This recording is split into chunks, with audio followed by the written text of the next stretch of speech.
Mesdames et messieurs, bienvenue sur le plateau du débriefing des experts. Nous sommes en direct de Ouagadougou, bien sûr, c'est dans le cadre de ce scrutin présidentiel du 29 novembre prochain. Alors l'émission va être divisée en 3 parties. On va revenir sur quelques points abordés lors du programme consacré au bilan de la transition, le rôle des organisations de la société civile, un débat qui a été co-animé par Marie-Angèle Touré et Babilas Baudon. On va scruter ensuite les profils de 2 candidats à ce scrutin. Il s'agit de M. Zéphirin Diabré et Mme Françoise Toé. Alors sur ce plateau, nous avons 4 invités. Nous avons M. Ousmane Paré. M. Ousmane Paré, bienvenue sur le plateau. Je rappelle que vous êtes un journaliste à la radio Omega, que vous avez été un des acteurs au niveau de la communication lors de tout ce qui s'est déroulé lors de la révolution et la transition aussi. Tout à fait. Je pense que voilà, on était là au cœur en tout cas de ces événements. Merci. Juste en face de vous, nous avons M. Aubin Guébré, qui est rédacteur en chef à BF1. BF1, c'est une chaîne de télévision qui émet au Burkina et qui est sur satellite aussi. Tout à fait. Merci d'être venu.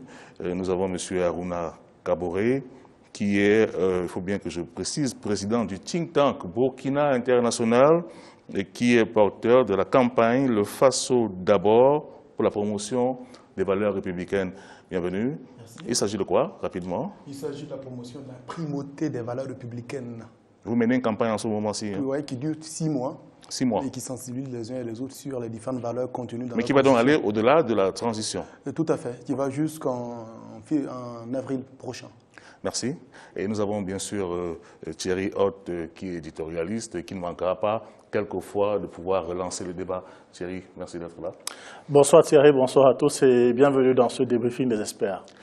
Alors on va commencer donc avec le bilan de la transition. Il y avait 4 invités sur le premier plateau tout à l'heure. Il y avait M. Nathanaël Ouedraogo, représentant du candidat de l'UPC Zéphirin Diabré. Il y avait M.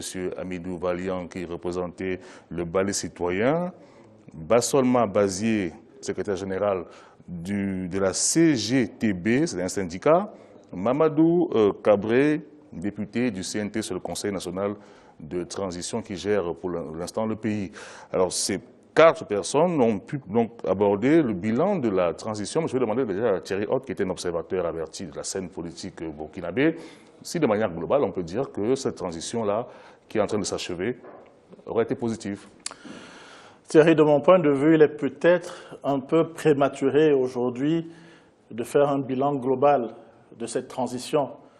Un point positif qu'il faut noter d'emblée, c'est que le gouvernement de transition dirigé par le président Kafando et le premier ministre Zida a réussi à assurer la continuité de l'État. Ça n'a pas été facile, hein? Ça n'a pas été facile.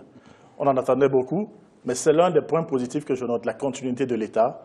Les salaires ont été payés malgré une conjoncture difficile. La sécurité du pays a été assurée en dépit des menaces multiformes. Les écoles ont fonctionné, les hôpitaux ont fonctionné. Ça, c'est un point positif. Mais je pense que pour, à mon avis, apporter, j'allais dire, sur cette transition, un point de vue définitif, il faudra la juger à l'aune de ce que je considère comme l'une des priorités qui lui était assignée, l'organisation du retour à la légalité constitutionnelle avec des élections transparentes et crédibles. Alors justement, sur le bilan de la transition, qu'est-ce qu'en ont pensé les invités qui étaient sur le premier plateau? M. Bassolma Bazier, qui est un syndicaliste, estime que la transition a dévié de son objectif, et ça en raison des incursions du RSP et du coup d'État avorté. Pour M. Nathanaël Ouedraogo, qui représente Zéphirin Diabré, la transition a joué un rôle positif puisqu'elle devait surtout ramener la démocratie, permettre qu'il y ait des élections. On est en train d'y aller. Alors, sur votre point de vue là-dessus, Harouna? Je pense que la transition avait différentes missions qui n'étaient pas uniquement la mission d'organiser des élections présidentielle et législative. Et je pense que tout à l'heure Thierry effectivement le précisait, mais c'est l'une des missions principales. La feuille de route de la transition, nous, on l'intègre effectivement dans la charte de la transition qui définissait un peu ce qu'elle devrait faire. Et tout à l'heure, on citait effectivement la continuité de l'État qui a été assurée. Nous pensions effectivement donc que durant cette transition-là, il y a aussi eu des réformes qui ont été réalisées. Il y a eu effectivement donc le chantier de la justice qui a démarré. Et il y a suffisamment de choses qui ont été faites sur la transition, notamment sur les questions, j'allais dire, de la dette intérieure. Vous savez, à peu près 300 milliards donc, de dette intérieure ont été réglées. Donc il y a des choses qui ont été faites, mais comme on a dit, je pense effectivement, en tout cas, dans le débat, on va certainement revenir dans le détail. Maintenant, on pense que globalement, c'est un bilan satisfaisant, même si pour nous, de la société civile, la question de la justice reste le point sur lequel, effectivement... Justement, justice, on en a parlé au cours du premier débat. Ousmane Paré, justement, les panélistes estimaient que sur ce plan-là, il y a eu des échecs. C'est-à-dire qu'en fait, tous les procès, les gros procès qu'on attendait, n'ont pas vraiment eu lieu, n'ont pas démarré. Le procès Zongo, les assassins de Zongo en 1998, de Thomas Sankara, et même des martyrs qui sont tombés lors de la Révolution. Et tout à fait, je pense que peut-être c'est en tout cas le point de la justice qui pourrait être considéré comme la tâche noire justement de cette transition, parce que lorsque les gens sont sortis, il y avait beaucoup d'attentes. C'est vrai que lorsqu'on dit on veut faire le bilan, il va falloir savoir tout simplement à quel niveau on se situe, parce que si on a suivi un peu le débat, et le bilan ne se fait pas de la même manière si on est du côté des syndicats, par exemple, si on est du côté par exemple des hommes politiques ou encore de la société civile. Mais je pense que pour ce qui concerne quand même la question de la justice, c'est vrai que le temps de la justice n'est pas forcément notre temps, mais on s'attendait au moins à ce qu'il y ait un début de justice pour ce qui concerne les martyrs. C'est vrai qu'à plusieurs reprises, les autorités de la transition ont évoqué le RSP, qui était, comme l'a qualifié en tout cas Aruna Kabo lui-même, l'os qui était là au niveau du coût de la transition. Mais je me dis que ça ne devrait pas empêcher de faire quelque chose pour montrer la bonne volonté des autorités de la transition à rendre justice à ceux-là qui sont tombés pour qu'eux, ils puissent se retrouver là où ils sont. Nathanaël Ouedraogo, qui représente Zéphirin Diabré, estime qu'en fait, il y a déjà un manque de personnel judiciaire et que ça a pu être l'une des causes, l'une des raisons pour lesquelles il y a eu des retards. C'est pour ça, effectivement, qu'il ne faut pas juste dire que c'est une tâche noire, la question de la justice. Il faut le reconnaître. Beaucoup d'acteurs de la société civile, je me souviens, Luc Maurice Ibriga, qui est aujourd'hui à la tête de l'autorité supérieure du contrôle d'État, à l'époque, c'était des gens qui étaient très critiques vis-à-vis du régime Compaoré à l'époque sur les questions de justice. Mais au pied du mur, beaucoup se sont rendus compte que la justice ne fonctionne pas comme toutes les autres institutions, que la justice a son rythme qu'il fallait suivre. La question de l'indépendance, elle est aussi là. Laisser la justice faire son travail. Et je pense qu'à ce niveau aussi, on ne peut pas dire que la transition ne peut pas forcément mettre la pression sur la justice au risque de faire une justice expéditive. Et je pense que c'est pas ce que nous recherchons. Mais je pense qu'il y a des pas qui ont été déjà posés. Il y a eu les États généraux sur la justice, avec à la clé un pacte pour le renouveau de la justice qui est là, avec des engagements forts. Je pense qu'il y a des pas qui ont été posés et il faut peut-être effectivement travailler à consolider cela. Thierry, sur la justice, il y a un point à faire. Je laisse sans doute dire que peut-être qu'il y a eu aussi beaucoup de démagogie et peut-être attendait-on trop de cette transition. Il lui fallut expliquer aux Burkinabés ce que c'est qu'un gouvernement de transition. Il prépare une étape, il prépare l'arrivée d'un gouvernement légitime. C'est vrai, les attentes dans le pays en matière de justice sont énormes, mais la transition a posé des jalons. Moi, j'allais plutôt penser que pour plaire, elle en a peut-être même trop en fait. Notamment, on a noté une boulimie législative, beaucoup de lois qu'elle aurait pu mieux étudier, sur lesquelles elle aurait peut-être dû attendre que le gouvernement légitime qui arrive se prononce. Il y a également une cascade de nominations dans l'administration qu'on n'a pas vue au cours des années précédentes, mais c'est sans doute, comme je le dis, dans la volonté de bien faire. Alors, vous parlez de bien faire. Il y a d'autres points qui sont aussi importants, la sécurité. Maintenant, on ne parle plus du RSP. Le problème a été réglé. Mais les panélistes du premier débat estiment que la transition a beaucoup tergiversé par rapport au RSP. Et que c'est finalement la société civile et le peuple qui s'est mobilisé pour régler le problème. Aruna? Oui, je pense que la question du RSP s'inscrit dans une revendication vieille de la société civile qui est que nous devrons aujourd'hui avoir une armée républicaine. C'est-à-dire pour obtenir une armée républicaine, nous avons besoin d'avoir une armée qui a un seul commandement, une armée des militaires, des soldats qui répondent à un seul commandement. Or, au Burkina Faso, visiblement, le RSP effectivement était illégal parce qu'il a été créé par un décret qui ne répondait pas effectivement donc, à la loi organique qui régit effectivement le fonctionnement de l'armée. Donc on avait une garde prétorienne au service de Blaise Compaoré. Donc ça ne permettait pas donc, de faire cette armée républicaine là, qui nous permet d'avoir un véritable état de droit. Donc il est clair que dès le départ, nous avons toujours demandé la dissolution du RSP avant. Et durant cette transition-là, on a demandé la dissolution du RSP. Et je pense qu'on a démarré la transition sur les chapeaux de pouvoir penser effectivement que nous allons avancer au fur et à mesure, à partir du moment où la question de l'armée, la réforme de l'armée allait être posée, c'est une question qui allait être réglée.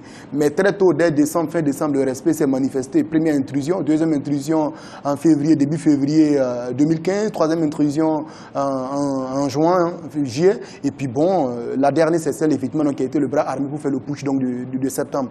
Donc quelque part, ça donnait raison à nous qui avons toujours pensé qu'il faut une armée républicaine et ça passait effectivement par la dissolution du RSP. Oui, mais Ousmane, on peut quand même estimer que là maintenant le problème est plus ou moins réglé. C'est-à-dire qu'au moins durant cette transition-là, l'une des épines a été enlevée au futur président. Tout à fait. Je pense que c'était ça peut-être la préoccupation. Mais en même temps, je pense qu'il va falloir peut-être mettre les choses dans leur contexte. C'est vrai qu'il y a des gens qui ont dit qu'ils avaient demandé à plusieurs reprises à ce que le RSP soit dissous, mais ça n'a pas été fait. Mais si on doit mettre les choses dans leur contexte, en son temps, c'était assez difficile pour la transition de faire ce travail. Parce que le problème qui se pose, c'est quoi?